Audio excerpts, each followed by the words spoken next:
యెషయా గ్రంథము 40 అధ్యాయము ఇదిన ముందు వాక్యము 31 వచ్చిన యెహోవా కృప కొరకు ఎదురు చూచువారు నూతన బలం పొందుదురు. వారు పక్షిరాజు వలె రెక్కలు చాపి పైకి ఎగురుదురు. అలేక పరిగెత్తుదురు, సమస్యలక నడిచిపోదురని వాక్యం చెప్తుంది. యెహోవా కృప కొరకు ఎదురు చూచువారు నూతన బలం పొందుదురు. పక్షిరాజు వలె రెక్కలు చాచి పైకి ఎగురుదురు, అలేక సమస్యలుదురు అని బైబిల్ చెప్తుంది. కాబట్టి మనము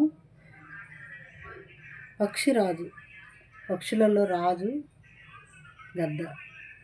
కాబట్టి ఆ గద్ద పైకి ఎగిరే స్వభావము, పైన ఆకాశంలో ఎగిరే స్వభావం కలిగింది పక్షి. కాబట్టి ఆ స్వభావం కలిగిన వారుగా ఉంటారు యెహోవా కృప కొరకు ఎదురు చూసేవారు అని బైబిల్ మనకు చెప్తుంది.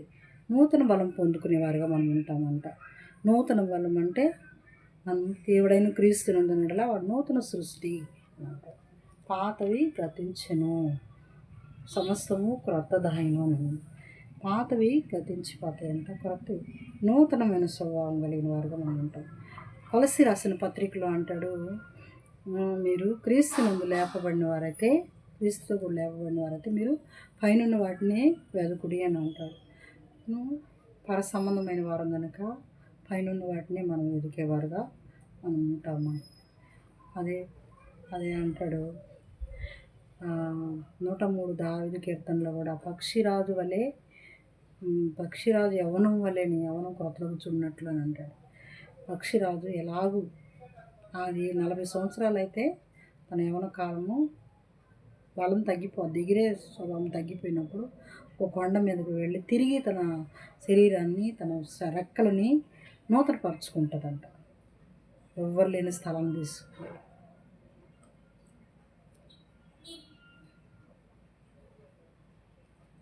ఆగిపోయిందిరా.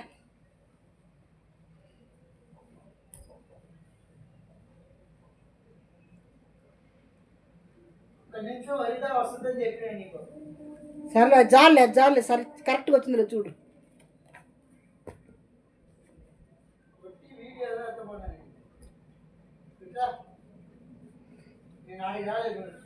అబ్బా ఇదైనా కరెక్ట్గా వచ్చిందిలే చూడు. అయిపోయింది, చాలు స్పేస్ లేక నేను అల్లాడుతుంటే చాలు అంతే. రికార్డ్ అవుతుంటే